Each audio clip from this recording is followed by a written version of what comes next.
Observatory കുന്നിലെ water authority treatment പ്ലാന്റിൽ നിന്ന് ബാക്കി വരുന്ന വെള്ളവും ജിമ്മി ജോർജിലെ സ്വിമ്മിംഗ് പൂളിൽ നിന്ന് ഒഴുക്കിവിടുന്ന വെള്ളവുമാണ് ആമേഴഞ്ചാൻ തോടിന്റെ പ്രഭവ കേന്ദ്രമെന്ന് പറയാവുന്ന, അല്ലെങ്കിൽ അതിലേക്കുള്ള പ്രാഥമികമായി വരുന്ന വെള്ളം. അത് ബേക്കറി ജംഗ്ഷൻ വഴി ഓഫീസേഴ്സ് ലൈൻ ചുറ്റി അവിടെ നിന്ന് പനവിള വഴി വീണ്ടും ഹൗസിംഗ് ബോർഡ് ജംഗ്ഷൻ സമീപത്തോടുകൂടിയാണ് തമ്പാനൂരേക്ക് പോകുന്നത്. ഇവിടുത്തെ പഴമക്കാർ പറയുന്നത് നേരത്തെയൊക്കെ വളരെ ശുദ്ധമായ വെള്ളമായിരുന്നു ഈ ഭാഗത്തുനിന്ന്, അതായത് വാട്ടർ അതോറിറ്റിയിൽ നിന്ന് പുറന്തള്ളുന്ന വെള്ളമാണെങ്കിൽ പോലും കാണാൻ തെളിച്ചമുള്ള തെളിമയുള്ള വെള്ളമാണ് ഈ ഭാഗത്തുകൂടെ ഒഴുകിയത്. പക്ഷെ ഇപ്പോൾ ഇവിടെയും പൂർണ്ണമായും മാലിന്യം കലർന്ന വെള്ളമാണ് ഈ ആമേഴഞ്ചാൻ തോടിന്റെ തുടക്കത്തിൽ തന്നെ ഒഴുകുന്നത്. ഇത് പിന്നീട് ഈ ഭാഗം വിട്ട് തമ്പാനൂരേക്ക് എത്തുമ്പോഴും കൂടുതൽ മോശം അവസ്ഥയിലേക്ക്, കൂടുതൽ മാലിന്യം കലർന്ന അവസ്ഥയിലേക്ക് മാറുകയും ചെയ്യും.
ഹോമിന്റെ പിൻവശത്ത് ഈ ഭാഗത്ത് നമുക്ക് അവിടെയും അവിടുത്തെ ദൃശ്യങ്ങൾ കാണുമ്പോൾ തന്നെ അറിയാം എത്രത്തോളം മലിനമാണ് ഈ ആമേഴഞ്ചാൻ തോടിന്റെ ബാക്കി ഭാഗങ്ങളിൽ നിന്നുകൂടി നമുക്ക് ഇവിടെ നിന്ന് മനസ്സിലാക്കാം. അത്യന്തം പ്ലാസ്റ്റിക് മാലിന്യങ്ങൾ പൂർണ്ണമായും നിറഞ്ഞു കിടക്കുകയാണ്. ഒരുപക്ഷെ ഈ ഇങ്ങനെ മാലിന്യം കിടന്നുകൊണ്ട് തന്നെ ആകാം ഇവിടെ നിന്ന് കൂടുതൽ ഭാഗത്തേക്ക് മൃതദേഹം ഒഴുകിപ്പോകാത്തത്.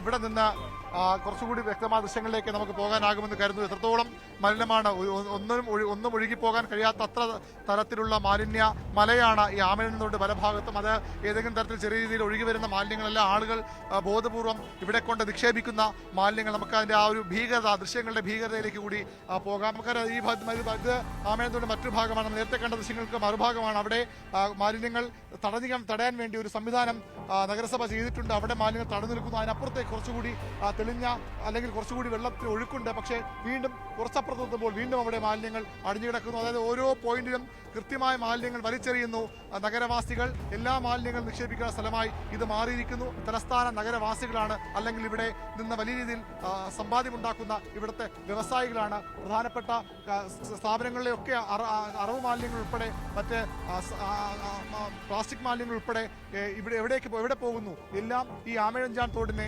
നിക്ഷേപിക്കുകയാണ്. എങ്ങനെ ഒന്ന് കണ്ടിട്ട് ചേട്ടാ?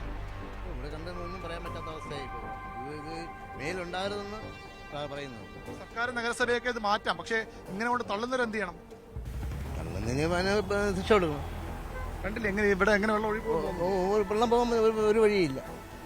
പിന്നെ അത് കൊണ്ടിടുന്നവർക്ക് ഫൈൻ അടിച്ചു കൊടുക്കണം, അത്രേ ഉള്ളൂ. വേറെ കാര്യമൊന്നും.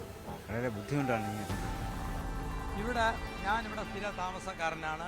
ഈ വാർഡില് ഒരു പൊതുപ്രവർത്തകനുമാണ്. ഇവിടെ എല്ലാ വർഷവും ഇടിക്കും കെട്ടും. ഇവിടെ ഒരു ശീലമാണ് ഇവിടെ. എന്നിട്ട് വലിയ ബോർഡ് കൊണ്ടുവയ്ക്കും, ഞാനിത് ചെയ്തു എന്ന് പറയല്ലാതെ ഈ വേസ്റ്റ് ഒന്ന് മാറ്റാനോ ഇവിടെ അതിനുള്ള സംവിധാനങ്ങൾ ചെയ്യാനോ ഇവിടെ ഉത്തരവാദിത്തപ്പെട്ട ആരുമില്ല. ഇലക്ഷൻ വരുമ്പോൾ മാത്രം ഞാൻ ഇത് ചെയ്യും, ഞാൻ അത് ചെയ്യും, ഇത് ചെയ്യും, മറ്റേ ചെയ്യും, മറിച്ച് ചെയ്യുമെന്നല്ലാതെ ഇവിടെ ആരുമില്ല. അവർ ചെയ്യേണ്ടത് മാറ്റേണ്ടത്. പക്ഷെ ഇവിടെ കൊണ്ട് ഇടുന്ന ആര് കേട്ടോ? ഇത് ഒരാൾ കൊണ്ട് ഒരു കൗൺസിലറോ മേയറോ ഒന്നും കൊണ്ടിരുന്നല്ല. പറഞ്ഞാലൊന്നും ഈ പറഞ്ഞ പോലെ അദ്ദേഹത്തിന് പറയാനേ പറ്റുള്ളൂ. ഇവിടെ ക്ലീനിങ് ഒന്നും നടക്കണമെന്നില്ല, ഒരു ക്ലീനിങ് നടക്കണില്ല, അതൊന്നും നടക്കണില്ല. ഇവിടെ അതൊന്നും നടക്കണമെന്നില്ല. ഇവിടെ മുഴുവൻ കുഴപ്പം തന്നെയാണ്. ഇത് അത്രയും ആൾക്കാർ കൊണ്ടുവരും, വേസ്റ്റ് ഇടും, പോവും. ഏതായാലും ഇപ്പോൾ നമുക്ക് കാണാം ഇവിടുത്തെ കരാർ ജീവനക്കാരനാണ് തോന്നുന്നു. അദ്ദേഹം ഇവിടെ നിന്ന് നിങ്ങളിതിന്റെ കോൺട്രാക്ട് ആണോ? എത്ര ആളായിട്ട് ഇങ്ങനെ കിടക്കുന്നത്? ഇത് കുറെ വർഷം കൊണ്ട് കിടക്കുന്നു. ഇടയ്ക്കൊക്കെ നീക്കം ചെയ്യില്ല. ഈ മഴ വന്നതിന് ശേഷം എന്താണ് ഇവിടുത്തെ ഈ കൗൺസിലർ മറ്റുള്ളവർക്ക് എന്താണ് ചെയ്യുന്നത്? എല്ലാവരും സഹായിക്കുന്നുണ്ട്. പിന്നെയും അത് ഈ കടക്കാരാണ് സഹായിക്കുന്നത്. ഈ അധികാരികളെല്ലാം ഓരോ ചെയ്യേണ്ട സമയങ്ങളിൽ ചെയ്യുന്നു. പിന്നെയും കടക്കാരെ കൊണ്ട് തള്ളുന്നുണ്ട്. ഇവിടെയുള്ള വ്യാപാര സ്ഥാപനം അത് അറിയാൻ പറ്റില്ല. രാത്രിയാകുമ്പോൾ ആട്ടയിൽ കൊണ്ട് തള്ളും. വീട്ടുകാരൊക്കെ ഇവിടെ എങ്ങനെയാ മാലിന്യങ്ങൾ? ഇവിടെ നാട്ടുകാരൊന്നുമല്ല. വെളിയിൽ ആരും പോലും അറിയില്ല. ഇവിടെ ഇത് ഇറക്കി വെച്ചേക്കുന്നത് എന്തിനാണത്? ഇത് വേസ്റ്റ് ഇവിടെ നിന്ന് ഇറക്കി പറക്കുകയും ചെയ്യും. അവിടുന്ന് വലിയ ചാക്കുകൾ അങ്ങ് പോകാതിരിക്കാൻ വേണ്ടി ഇവിടെ എടുത്തിട്ട് ഇതിന് എത്ര സമയത്തിലേക്ക് മാറ്റും? അത് കോർപ്പറേഷൻ ഉടനെ മാറ്റും. എല്ലാ ദിവസം മാറ്റും. മാറ്റും. മഴയാണ്ടാണ് ഇപ്പോൾ മാറ്റം. നിങ്ങൾ ഇത് കണ്ടിട്ട് ഇറങ്ങി മാറ്റാൻ പോയതാണ്, ശ്രമിച്ചാണ്? പണ്ടോട്ടേ ആമഴത്തോട് ഇങ്ങനെയാണ് വൃത്തിയാക്കുക. വീണ്ടും ഇട്ടുകൊണ്ടിരിക്കുക. നെറ്റ് ഉണ്ടായിരുന്നു മുൻകാലങ്ങളിൽ. ആ നെറ്റ് ഇപ്പോൾ മാറ്റി. വളരെ കുറവായിരുന്നു. കാരണം കംപ്ലീറ്റ് ഇങ്ങനെ അറ്റം വരെ അങ്ങ് അറ്റം വരെ നെറ്റായിരുന്നു. ഈ പൊക്കത്തിനോട് നെറ്റായിരുന്നു. അപ്പോൾ നല്ല വരുന്ന വണ്ടിക്കാർ ഇവിടെ നിർത്തിയിട്ട് ഉടനെ ഒരു കയറുകയാണ്. സഞ്ചാരം ക്യാമറയൊന്നുമില്ല ഇവിടെ. ആദ്യം കുറെ ഉണ്ടായി. ഇപ്പോൾ അത്രയും നാളായിട്ട് ക്യാമറയൊന്നും. പിന്നെ അവിടെയുള്ള നാട്ടുകാരെല്ലാം കൂടെ അവിടെ ഉപരോധമൊക്കെ നടത്തിയതാണ്. അതിനൊന്നും ഒരു ഫലമില്ല. ഒരുപാട് വീടുള്ള സ്ഥലം കൂടിയല്ലേ? ഒരുപാട് ചുറ്റും വീട്. അവരെന്ത് ചെയ്യാൻ വേണ്ടി രാത്രി കൊണ്ടൊന്നും വണ്ടിയിലൊന്നും എറിയില്ലേ? ഇപ്പോഴും വൃത്തിയാക്കുക. വീണ്ടും കച്ചവടക്കാരൊക്കെ ഇവിടെ തന്നെ ഇടുന്നു തോന്നുന്നു. മിക്കവാറും എല്ലാവരും ഇവിടെ തന്നെ. ഒഴിഞ്ഞ സ്ഥലം രാത്രി ഇങ്ങനെ ഒരു വിഷയമായത്, ഇങ്ങനെ ഒരു മരണം ആയതുകൊണ്ട്, ജോയിയുടെ ഒരു മരണം കൊണ്ട് കുറെ ക്ലീൻ ചെയ്യാനുള്ള നെറ്റ് സംവിധാനം ഉണ്ടെങ്കിൽ പിന്നെ കുറച്ചെങ്കിലും അത് ഒഴിവായി കിട്ടും. ഇപ്പൊ അതുമില്ല. റോഡിന്റെ ഈ തൊട്ടുപുറകിലെ അവിടെ ഉണ്ട്. അവരവിടെ ഉണ്ട്. ചിത്രബൊമ്മ അവിടെ മറിച്ച് അവരങ്ങനെ ചെയ്യുന്ന ഉണ്ടാവുമല്ലോ. ഇടയ്ക്കിടയ്ക്ക് പനി വരാറുണ്ട്. 72 കുട്ടികളുണ്ട്. 172 ഇടയ്ക്ക് അവർക്ക് പനി വരാറുണ്ട്. അവർ എന്ത് ചെയ്യാൻ വേണ്ടി, ആരോടെ പറയാൻ, എന്ത് ചെയ്യാൻ വേണ്ടി? അതൊക്കെ വളരെ സീരിയസ് ആയിട്ട് എടുത്തില്ലെങ്കിൽ ഇപ്പോൾ തന്നെ കോളറ ബാധിച്ച് പനി ബാധിച്ച ആളുകൾ മരണപ്പെട്ടുകൊണ്ടിരിക്കുകയാണ്. അടിയന്തരമായിട്ട് ഗവൺമെന്റ് ഇതാണ് ചെയ്യാനുള്ളത്. ചെയ്യേണ്ടത്.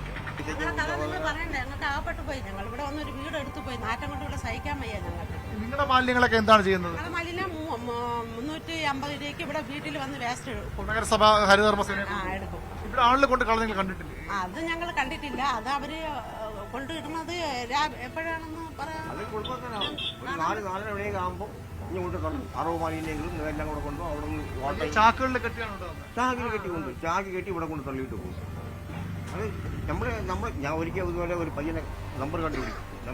അവന്റെ നമ്പർ കണ്ടുപിടിച്ചിട്ട് ഞാൻ നമ്മളെ ഇവരെ ഹരിതശ്രീയിലെ കൊടുത്തു.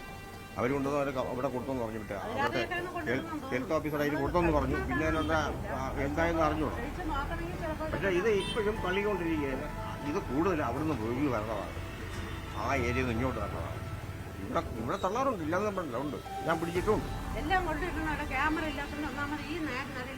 ഇവിടെ ഒരു ക്യാമറ വെച്ചിരുന്നെങ്കിൽ ഈ പ്രശ്നം. ഞങ്ങൾ ഈ വീട്ടിന്റെ നേരെ നടയിലാണ് ഞങ്ങൾക്ക് കൊണ്ടിടുന്ന നാറ്റം പിടിച്ച് കിടക്കുന്നത്.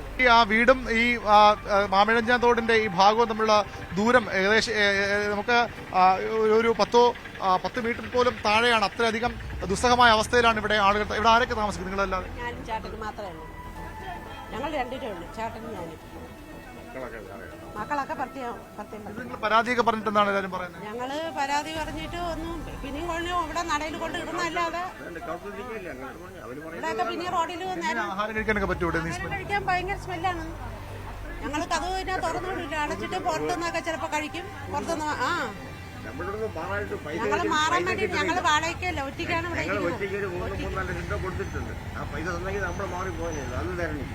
ഞങ്ങളിവിടെ ഒറ്റയ്ക്കാണ് ഇരിക്കുന്നത്. പൈസ ചോദിച്ചോണ്ടിരിക്കുന്നത്. വേറെ ഞങ്ങൾക്ക് ഒരു കഷ്ടകാലത്തിൽ വന്ന് ഇവിടെ ഇടും. ഇവിടെ ജോലി കോടതിയിലാണ്. അപ്പൊ ഇവർക്ക് എന്റെ ജോലി ഞാൻ അഡ്വക്കേറ്റ് ക്ലർക്കാണ്. പോയിട്ട് വരാനുള്ള സൗകര്യത്തിനാണ് ഞാൻ ഇത് എടുത്തത്. അപ്പൊ എങ്ങനെയെങ്കിലും അഡ്ജസ്റ്റ് പോകാൻ വേണ്ടി ജീവിച്ചു പോകണമല്ലോ. അതിന് വേണ്ടി നമ്മളിത് വീടെടുത്ത് ഇവിടെ താമസിക്കും. ആ അമ്മ നമ്മോട് പറഞ്ഞത് കേൾക്കാം. അതായത് 380 രൂപ കൊടുത്തവർ ഇവിടുത്തെ മാലിന്യങ്ങൾ മാറ്റുന്നു. ഹരിതകർമ്മസേനയ്ക്ക്, നഗരസഭയ്ക്ക് 380 രൂപ എല്ലാ മാസവും കൊടുത്ത് സ്വന്തം വീട്ടിലെ മാലിന്യങ്ങൾ മാറ്റുന്നു. പക്ഷേ അവരുടെ വീടിന് തൊട്ടു മുമ്പിലെ അവസ്ഥ ഇതാണ്. നഗരത്തിന്റെ മുഴുവൻ മാലിന്യങ്ങളും ഇവിടെ കൂടെ ഒഴുകി വരുന്നു. ഇവിടേക്ക് വലിയ വ്യവസായികൾ, വ്യാപാര സ്ഥാപനങ്ങൾ ഒക്കെ ഇവിടെ നിന്ന് മാലിന്യങ്ങൾ യഥേഷ്ടം കൊണ്ട് ഒരു സങ്കോചവും കൂടാതെ കൊണ്ട് തള്ളുന്നു. ലോറിയിൽ, ഓട്ടോറിക്ഷയിലൊക്കെ രാത്രികാലങ്ങളിൽ ഇവിടെ കൊണ്ട് തള്ളുന്നു. നമുക്ക് നേരത്തെ എനിക്ക് അറിയാം, ഇവിടെ കണ്ടിട്ടുള്ളതാണ്. ഈ ഭാഗത്ത് ഒരു രണ്ടാൾ പൊക്കത്തിൽ പച്ച നെറ്റ് വല ഇട്ടിരുന്നു ഇവിടേക്ക് മാലിന്യങ്ങൾ വലിച്ചെറിയാതിരിക്കാൻ. പക്ഷേ ഇപ്പോൾ അതും എടുത്തു മാറ്റിയിരിക്കുന്നു. അതുകൊണ്ട് തന്നെ ഈ മാലിന്യങ്ങൾ തള്ളുന്ന അക്ഷരാർത്ഥത്തിൽ ക്രിമിനൽ സ്വഭാവം കാണിക്കുന്ന ആളുകൾക്ക് ഇത് കുറച്ചുകൂടി എളുപ്പമായി വളരെ വേഗത്തിൽ രാത്രികാലങ്ങളിൽ ഇത് പൊതുവിൽ ഇപ്പോൾ തിരക്കുണ്ടെങ്കിൽ പോലും രാത്രിയായി കഴിഞ്ഞാൽ അത്രയധികം തിരക്കില്ലാത്ത ഒരു പ്രദേശമാണ്. ഒരു ഇട റോഡാണ്. തകരപ്പറമ്പിൽ നിന്ന് മഞ്ചൂരിലേക്ക് വരുന്ന ഇട റോഡാണ്. ഈ ഭാഗത്ത് ആർക്കും രാത്രികാലങ്ങളിൽ കൊണ്ട് മാലിന്യങ്ങൾ അതെത്ര വലുതാണെങ്കിലും എത്ര വലിയ അളവിലാണെങ്കിലും കൊണ്ട് തള്ളിയിട്ട് പോകാനുള്ള അവസരമാണ് ഇപ്പോൾ ഈ നെറ്റ് മാറ്റിയോടുകൂടി ഒഴുകുന്നത്.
പാറ്റൂർ ഭാഗത്താണ്, ആമ്പഴാൻ തോടൊഴുകുന്ന പാറ്റൂർ ഭാഗത്താണ് ഞാനുള്ള. അവിടെ ദൃശ്യങ്ങൾ നമുക്ക് കാണാം. ഇവിടെ ഒരു ഭാഗത്ത് വെള്ളം നല്ല രീതിയിൽ ഒഴുകി വരുന്നു. ആ ദൃശ്യങ്ങളിലേക്ക് പോകാം. ഇവിടെയൊക്കെ കുറച്ച് നന്നായി ഒഴുക്കുള്ള ഭാഗമാണിത്, വെള്ളം കൃത്യമായി ഒഴുകുക. പക്ഷേ ഇതിൻ്റെ മറുഭാഗത്തെത്തുമ്പോൾ ഇവിടെ കോർപ്പറേഷൻ ഫിഷർ വച്ച് ഈ സാധനം, ഈ ഒഴുകി വരുന്ന മാലിന്യങ്ങൾ എന്തുകൊണ്ട് അവിടെ ഒഴുക്ക് കൂടുന്നു പറയാൻ കാരണം ഇവിടെ ഈ വരുന്ന മാലിന്യം ഇവിടെ കാണാം. ഇവിടെ വലിയ രീതിയിൽ മാലിന്യങ്ങൾ അടിഞ്ഞുകൂടി കിടക്കുന്നു. അതായത് ഇവിടെ നഗരസഭ തന്നെ ഇവിടെ മാലിന്യങ്ങൾ ശേഖരിക്കാൻ വേണ്ടി ഫിഷർ നെറ്റ് വെച്ച് തടഞ്ഞിരിക്കുകയാണ് അവിടെ. അതാണ് നമ്മൾ ഇവിടെ ഇത്രയധികം മാലിന്യങ്ങൾ. ആ മാലിന്യങ്ങൾ നോക്കാം എന്തെല്ലാം തരത്തിലുള്ള മാലിന്യങ്ങളാണ്. പ്ലാസ്റ്റിക് മാലിന്യങ്ങൾ മാത്രമല്ല, വീടുകൾ ഉപയോഗിക്കുന്ന മെത്ത അടക്കമുള്ള സാധനങ്ങളുടെ തെർമോക്കോൾ പോലുള്ള ഭാഗം നേരത്തെയൊക്കെ പല സ്ഥലങ്ങളിലും കണ്ടിട്ടുള്ള സമാനമായ കാഴ്ചകൾ കെട്ടുകളാക്കി മാലിന്യങ്ങൾ കൊണ്ട് ഇവിടെ തള്ളുന്നു. അതാണ് ഇവിടെ തടഞ്ഞ് നിർത്തിയിരിക്കുന്നത്. ഇവിടെ നിന്ന് പിന്നീട് കോരിമാറ്റും. ഒരുപക്ഷെ ശക്തമായ മഴയൊക്കെ വരുമ്പോൾ ഇത് ഇവിടെ നിന്ന് വീണ്ടും ഒലിച്ചു പോകാനും സാധ്യതയുണ്ട്. മറ്റൊരു പ്രധാനപ്പെട്ട കാര്യം, ആമയിഴഞ്ചൻ തോട് വലിയ വീതിയുള്ള ഭാഗങ്ങളുണ്ട്. പ്രത്യേകിച്ച് മഞ്ചൂരും അതിനപ്പുറത്ത് ഉപ്പിടാമ്പുട് പാലത്തിൻ്റെ ഭാഗത്തൊക്കെ വലിയ രീതിയിലുള്ള വീതിയിലാണ് തോട് വരുന്നത്. പക്ഷേ ഇവിടെ എത്തുമ്പോൾ ആ തോടിൻ്റെ വീതി കുറയുന്നത് നമുക്ക് കാണാനാകും. അതായത് മാലിന്യങ്ങൾ മാത്രമല്ല, വലിയ രീതിയിലുള്ള കയ്യേറ്റവും ഈ ആമയിഴഞ്ചൻ തോടിൻ്റെ ഇന്നത്തെ ഈ അവസ്ഥയ്ക്ക് കാരണമാണ്. ഇവിടെ നാട്ടുകാരൊക്കെ ഇവിടെ ഇപ്പോൾ വരുന്നത് എന്തായിട്ട് ഇവിടെ ഈ ഭാഗത്ത് വലിയ വീതി കുറവാണല്ലോ. ആമയിഴഞ്ചാൻ തോട് ഈ പഴവങ്ങാടി തോടുമായി സംഗമിക്കുന്നത് ഏറ്റവും ക്രൂഷ്യൽ പോയിൻ്റാണ്. ഇവിടെ മഴക്കാലത്ത് രണ്ട് ആറുകളായിട്ട് മാറും. അപ്പോൾ റൈറ്റ് ആംഗിളിലാണ് ഈ പഴവങ്ങാടി തോട് ആമയിഴഞ്ചാൻ തോടുമായിട്ട് സംഗമിക്കുന്നത് കൊണ്ട് ആവശ്യമായ സ്പേസ് ഇല്ലാത്തത് കൊണ്ട് ഇടിച്ച് ഓവർഫ്ലോ ചെയ്ത് ഇവിടെ എല്ലാം വെള്ളപ്പൊക്കം. കോർപ്പറേഷനാണ് കയ്യേറിയിരിക്കുന്നത്. 40 മീറ്റർ നീളത്തിൽ തടയണം നിർമ്മിച്ചിരിക്കുകയാണ് കോർപ്പറേഷൻ, MLA ഫണ്ട് ഉപയോഗിച്ച്. അത് ഈ വെള്ളപ്പൊക്കത്തിനൊരു അടിസ്ഥാന കാരണമാണ്. അതുപോലെ തന്നെ ഈ പഴവങ്ങാടി തോട് ഏകദേശം ഒരു 75-100 മീറ്റർ നീളത്തിൽ വീതി കൂട്ടേണ്ടതുണ്ട്. എങ്കിൽ മാത്രം ഇവിടെ എന്താണ് ഇങ്ങനെ കുറയാൻ കാര്യം? സ്വകാര്യ വ്യക്തിയുടെ സ്ഥലമാണ്. അല്ല, ഇത് സ്വകാര്യ വ്യക്തിയുടെ സ്ഥലമാണ്. അത് കയറ്റമല്ല. അവിടെ ഉള്ളതാണ് 40 മീറ്റർ നീളത്തിൽ. അത് ഹൈക്കോടതി ഉത്തരവ് അനുസരിച്ച് താലൂക്ക് തഹസീൽദാർ വന്ന് കല്ലുകൾ ഇട്ട സ്ഥലമാണ്. അവിടെ അവിടെ പോയി കാണാം. ഇതാ കാണുന്നില്ല കെട്ടിയിരിക്കുന്ന ഭിത്തി, അവിടെ ഉണ്ട് കല്ലുകൾ. ആ ഭാഗത്താണ് ഇപ്പോൾ കോർപ്പറേഷൻ തടയണ കെട്ടിയിരിക്കുന്നത് 40 മീറ്റർ നീളത്തിൽ. എന്തിനു വേണ്ടിയാണെന്ന് അറിയില്ല കോർപ്പറേഷൻ ചെയ്യുന്നത്. കഴിഞ്ഞ് ഈ തോടും കാണാതെ വന്നാൽ ഞങ്ങളെ വീട് മുഴുക്ക വേസ്റ്റ് കൊണ്ട് നിറയും. പിന്നെ ഇഴജന്തുക്കളത് നമുക്ക് നടക്കാനൊന്നും പറ്റില്ല. നമ്മൾ പ്രായം ചെന്ന സ്ത്രീകളെ നമുക്ക് കാലും കൈയും ഒന്നും വയ്യാത്ത ആൾക്കാരാണ്. അവരെന്ത് പറഞ്ഞാലും അവർ വന്ന് ചെയ്യേയില്ല. ഈ കംപ്ലീറ്റ് വെള്ളവും ഞങ്ങളെ വീട്ടിലാണ് കയറണത്. കയറുമ്പോൾ ഈ വരുന്നത് അത്രയും ഈ വേസ്റ്റുകളാണ് പൊങ്ങി പൊങ്ങി വരണത്. ഇതിങ്ങനെ വരുമ്പോൾ ഇങ്ങനെ നിരന്ന് കിടക്കും. ആരാന്ന് അറിയില്ല. എല്ലാവരും ഇവിടെ ഇടുന്നവരാണെങ്കിൽ ഇവിടെ നിന്നുകൊണ്ട് എടുത്തങ്ങെറിയും, അതങ്ങ് പോകും. ഞങ്ങളെ വീട്ടിലുള്ളതൊക്കെ പുറത്തൊക്കെ ഉള്ളവരാണ് കൊണ്ടിടുന്നത്. പക്ഷെ ഞങ്ങളുടെ വീട്ടിലുള്ള വേസ്റ്റുകളെല്ലാം ഞങ്ങൾ ഇവിടെ കൊടുക്കുകയാണ്. 12 മണി 1 മണി ആകുമ്പോൾ സ്കൂട്ടറിൽ കെട്ടിക്കൊണ്ട് ചാക്ക് കണക്കിനാണ് കൊണ്ടിടുന്നത്. അവരടുത്ത് നമ്മൾ പറഞ്ഞു വരക്കുമ്പോൾ അവർ നമ്മളെ വഴക്ക് പറയും. പറഞ്ഞ് ഞങ്ങൾ മടുത്ത്.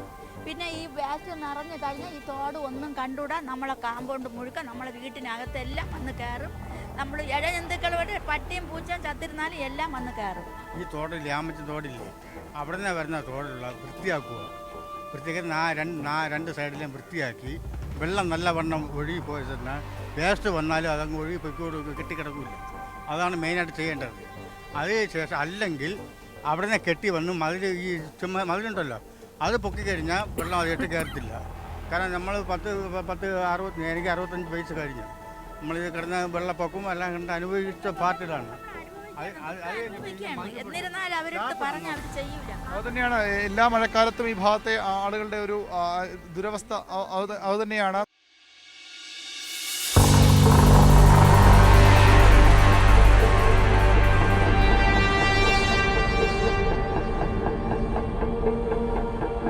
ഒബ്സർവേറ്ററി ഹില്ലിൽ തുടങ്ങുന്ന അവിടുന്ന് വാട്ടർ അതോറിറ്റിയിൽ നിന്ന് പാഴായി വരുന്ന വെള്ളം ഒഴുക്കി വിട്ട് അങ്ങനെയാണ് ആമേഴന്തോടിൻ്റെ തുടക്കം. പ്രാഥമികമായി ആമേഴന്തോടിലേക്ക് വരുന്ന വെള്ളത്തിൻ്റെ സ്രോതസ് അതാണ്. അവിടെ നിന്ന് പിന്നീട് തമ്പാനൂരും തകരപ്പറമ്പും വഞ്ചിയൂരും പാറ്റൂരും കണ്ണമൂലയും ഒക്കെ കടന്ന് ഇത് ഇപ്പോൾ നമ്മളുള്ളത് നെല്ലിക്കുഴി ഭാഗത്താണ്. ആമേഴന്തോടിൻ്റെ പ്രധാന ഭാഗം ഇതുവഴിയാണ് കടന്നു പോകുന്നത്. ഇവിടെ നമ്മൾ കഴിഞ്ഞ ഏതാനും മാസങ്ങൾക്കും വലിയ വെള്ളപ്പൊക്കം ഉണ്ടാകുമ്പോൾ നമ്മൾ ഇവിടെ വലിയ രീതിയിൽ മാലിന്യം അടിഞ്ഞുകൂടി കിടക്കുന്ന ദൃശ്യങ്ങളുണ്ടായത്. ഇവിടെ ഈ നെല്ലിക്കുഴി പാലം, ഇത് പുതിയ പാലം നിർമ്മിക്കുകയാണ്. പാലത്തിൻ്റെ അന്ന് വളരെ പ്രാഥമികമായ പണി മാത്രം നടന്നിരുന്നു.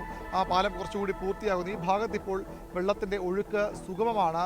നമ്മൾ നേരത്തെ കണ്ടതുപോലുള്ള കാഴ്ചകളെ ഇവിടെ. പക്ഷേ ഇവിടെ ഏറ്റവും പ്രധാനപ്പെട്ട കാര്യം നമുക്ക് കാണാം, ഈ പാലത്തിന് ഈ തോടിൻ്റെ ഒരു വീതി, കുറച്ചപ്പുറത്തൊക്കെ വലിയ മാലിന്യം ഉണ്ടെങ്കിൽ പോലും വലിയ വീതിയിൽ ഇവിടെ തോട് നിറഞ്ഞ് വലിയ വീതി ഒഴുകുകയാണ്. വലിയ മഴ ശക്തമാകുമ്പോൾ ഈ തോട് നിറഞ്ഞൊഴുകും. നമ്മൾ ഒരുപക്ഷെ പാറ്റൂർ കണ്ടതിനൊക്കെ അപ്പുറത്തേക്കുള്ളൊരു കയ്യേറ്റത്തിൻ്റെ രൂക്ഷത നമുക്ക് ഇനിയുള്ള ഭാഗങ്ങളിലാണ് പ്രധാനമായും കാണാനാകുന്നത്. ഇവിടെ നല്ല രീതിയിൽ തന്നെ ഒഴുകി പോകുന്നുണ്ട്. ഇത് കുറച്ചുകൂടി പോയാൽ ആക്കുളം ഭാഗത്തേക്ക് ഈ ആമേഴഞ്ചാൻ തോടെത്തും. ഇതേ വീതി, വലിയ വീതി, അതായത് ഒരു വലിയൊരു ആറിൻ്റെ അത്രയധികം വീതിയിലാണ് ആമേഴഞ്ചാൻ തോട് ഈ ഭാഗത്തുകൂടെ ഒഴുകുന്നത്. എന്തുകൊണ്ട് ആമേഴഞ്ചാൻ തോടിൽ എല്ലായിടത്തും ഒരുപോലെ വെള്ളം ഒഴുകിപ്പോകുന്നില്ല, അല്ലെങ്കിൽ പലയിടത്തും വെള്ളം കെട്ടിക്കിടക്കുന്നു, അത് ആളുകൾ താമസിക്കുന്ന കരയിലേക്ക് കയറുന്ന ചോദ്യത്തിന് ഇതിൻ്റെ ചുറ്റും നടന്ന കയ്യേറ്റങ്ങൾ തന്നെയാണ് ഏറ്റവും പ്രധാനപ്പെട്ട കാരണം. നേരത്തെ നമ്മൾ കണ്ട മാലിന്യങ്ങൾ മാറ്റിവെച്ചാൽ മാലിന്യം വളരെ പ്രധാനപ്പെട്ട പ്രശ്നമാണ്. മറ്റൊന്ന് ഇതിൻ്റെ കയ്യേറ്റം തന്നെയാണ്. വലിയ വീതിയിൽ ഒഴുകുന്ന ഈ തോട് നമുക്ക് ഈ ഭാഗത്ത് കാണാം. ഒരുപക്ഷെ ഒരു വലിയ ആറിൻ്റെയൊക്കെ വീതിയിൽ ഈ തോട് ഇവിടെ ഒഴുകി വരുന്നു. പട്ടം തോടും അതുപോലെ തന്നെ മഞ്ചാടി തോടും ഒക്കെ ചേർന്നാണ് ഈ ഭാഗങ്ങളിൽ നിന്ന് വെള്ളം ഇവിടേക്ക് ഒഴുകുന്നത്. പഴവങ്ങാടി തോട്, തകരപ്പുറം ഭാഗത്ത് നിന്ന് പഴവങ്ങാടി തോട് ഈ ആമേഴഞ്ചാൻ തോടിൻ്റെ ഭാഗമായി മാറുന്നു. ഇവിടെയൊക്കെ ഇതിൽ കൂടുതൽ വീതി ഈ ഭാഗത്തുണ്ടായത്. പലപ്പോഴും ഇതിൻ്റെ കരകളിലുള്ള സ്ഥലമൊക്കെ പിന്നീട് കയ്യേറി പോയ ഭാഗമാണ്.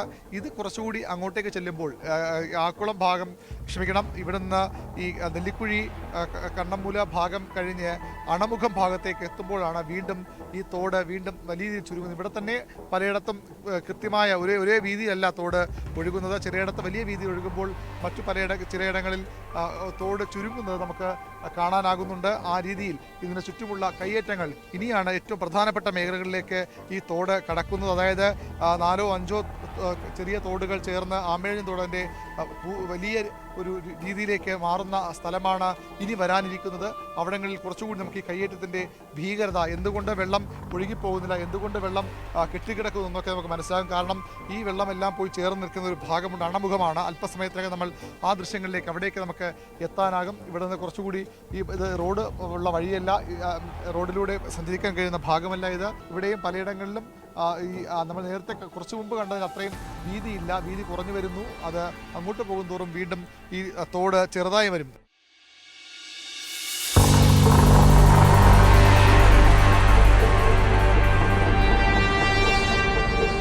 എന്തുകൊണ്ടാണ് ആമേൽജാൻ തോട് ഇങ്ങനെ മലിനമാകുന്നത്? എന്തുകൊണ്ടാണ് ആമേൽജാൻ തോടിലൂടെ യഥാർത്ഥത്തിൽ വെള്ളം ഒഴുകിപ്പോകുന്നില്ല? നഗരം എന്തുകൊണ്ട് ചെറിയ മഴയിൽ പോലും വെള്ളക്കെട്ടിലാകുന്നു? അതിന് പ്രധാന കാരണം അത് തേടിയാണ് നമ്മൾ ഇന്ന് ഇപ്പോൾ ഈ യാത്ര നടത്തുന്നത്. ഏറ്റവും പ്രധാനം ആമേഴഞ്ചൻ തോട്, തിരുവനന്തപുരം നഗരത്തിലെ 70% അനാവശ്യമായ ജലവും പാഴ് ജലവും കടലിലേക്ക് എത്തിക്കേണ്ട ജലവാഹിനിയാണ്. അവിടെയാണ് അതിന് കഴിയാതെ ആമേഴഞ്ചൻ തോട് പലയിടത്തും ചിലയിടത്തൊക്കെ കുപ്പിക്കഴുത്തുകളായി ഒതുക്കപ്പെടുന്നു. മറ്റു ചിലയിടങ്ങളിൽ മാലിന്യം നിറഞ്ഞ് മലയായി തന്നെ പല ഭാഗങ്ങളിലും നിറയുന്ന അവസ്ഥയുണ്ട്. ഇപ്പോൾ ഞാനുള്ളത് അണമുഖത്താണ്. അണമുഖം വളരെ പ്രധാനപ്പെട്ട ഈ ആമേഴഞ്ചാൻ തോടും ഉള്ളൂർ തോടും അതുപോലെ തന്നെ ശ്രീകണ്ഠേശ്വരം തോടും ഒക്കെ ഒരുമിച്ച് ചേർന്ന് വേളിക്കായലിലേക്ക് പതിക്കുന്ന വളരെ പ്രധാനപ്പെട്ട ഒരു മേഖലയാണ് അണമുഖം. ഈ ഭാഗത്ത് ഒഴുക്ക് കൃത്യമായി പോകേണ്ടത്. ഈ തോട് ഇവിടെ അക്ഷരാർത്ഥത്തിൽ 6-ന്റെ വലിപ്പത്തിലാണ്. കണ്ണമൂല, ചെന്നിലോട്, അതുപോലെ നെല്ലിക്കുഴിയൊക്കെ കഴിഞ്ഞാൽ ഒരു 6-ന്റെ അത്രയധികം വലിപ്പത്തിലാണ് ആമേഴഞ്ചാൻ തോട് കടന്നു വരേണ്ടത്. പലയിടത്തും അങ്ങനെയാണ്, എന്നാൽ ചില സ്ഥലങ്ങളിൽ അങ്ങനെയല്ല. അത് പ്രധാനപ്പെട്ട മേഖലയാണ് ഈ അണമുഖം. ഈ അണമുഖം പാലത്തിലാണ് ഞാനുള്ളത്. ഇവിടെ നമുക്ക് കാണാം വലിയ ബഹുനില മന്ദിരങ്ങളും അതുപോലെ തന്നെ ഫ്ളാറ്റുകളും ഒക്കെ കെട്ടിപ്പൊക്കിയിരിക്കുന്നു.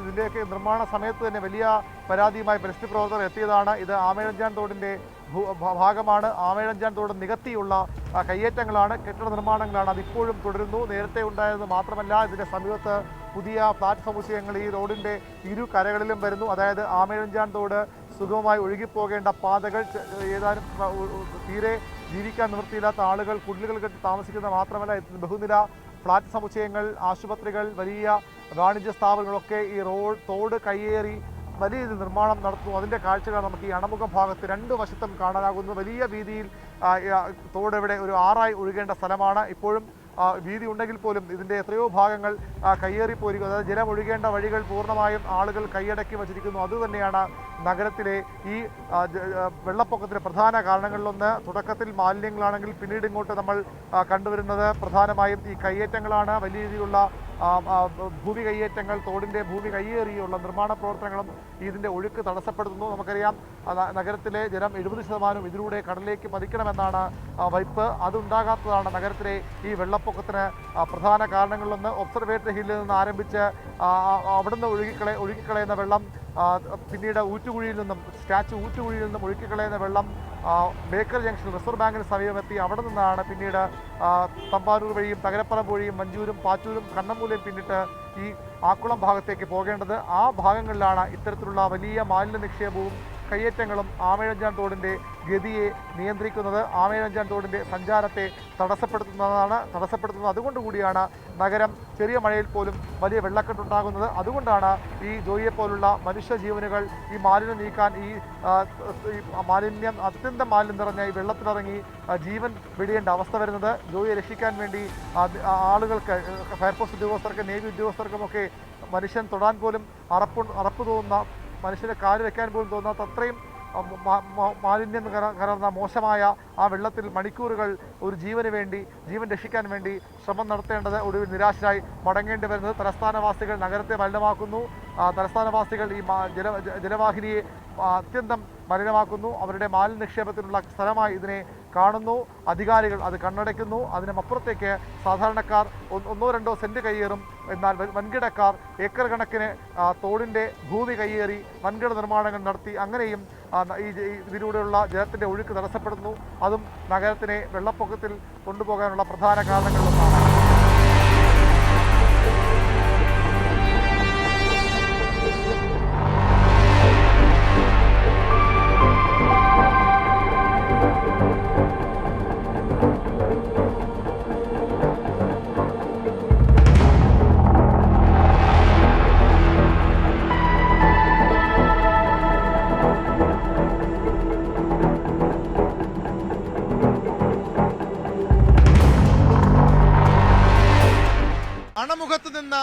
ആക്കുളം ഭാഗത്തേക്ക് എത്തി.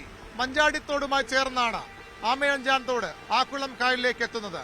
അവിടെ വെച്ച് പാർവതിപുത്തനാറുമായി കൂടിച്ചേരും. അതിനുശേഷം വേളി പൊഴി വഴി കടലിലേക്ക് പതിക്കും. ഒബ്സർവേറ്ററി കുന്ന് മുതൽ വേളിക്കായൽ വഴി കടലിലേക്ക് എത്തുന്ന അതാണ് ആമഴഞ്ചാൻ തോടിന്റെ സഞ്ചാരപാത. അവിടെയാണ് എല്ലായിടത്തും മാലിന്യങ്ങൾ നിക്ഷേപിച്ചും ടൺ കണക്കിന് മാലിന്യങ്ങൾ വലിച്ചെറിഞ്ഞും വ്യാപകമായി തോടിന്റെ ഭൂമി കയ്യേറിയും ആമഴഞ്ചാൻ തോടിന്റെ സഞ്ചാരപാത തടസ്സപ്പെടുത്തുന്നത്. തലസ്ഥാനത്തെ വെള്ളപ്പൊക്കമില്ലാതാകണമെങ്കിൽ, ചെറിയ മഴയ്ക്ക് പോലും തലസ്ഥാനം മുങ്ങുന്നതിന് അവസാനമുണ്ടാകണമെങ്കിൽ ഇതിനെ അറുതി വരുത്തണം. ആമഴഞ്ചാൻ തോട്ടിലെ മാലിന്യ നിക്ഷേപങ്ങൾ അവസാനിപ്പിക്കണം. ആമഴഞ്ചാൻ തോട്ടിന്റെ വശങ്ങൾ കയ്യേറുന്നത് വൻകിടക്കാരും സാധാരണക്കാരും നിർത്തണം. സർക്കാരിനൊപ്പം പൊതുജനങ്ങളും ഇക്കാര്യത്തിൽ വലിയ പങ്ക് വഹിക്കാനുണ്ട്. തങ്ങൾക്ക് മാലിന്യം നിക്ഷേപിക്കാനുള്ള ഇടമായി ആമഴഞ്ചാൻ തോടിനെ കാണാൻ പാടില്ല. എങ്കിൽ മാത്രമേ തലസ്ഥാനത്തെ വെള്ളപ്പൊക്കത്തിന് ശാശ്വത പരിഹാരം കാണാനാകൂ.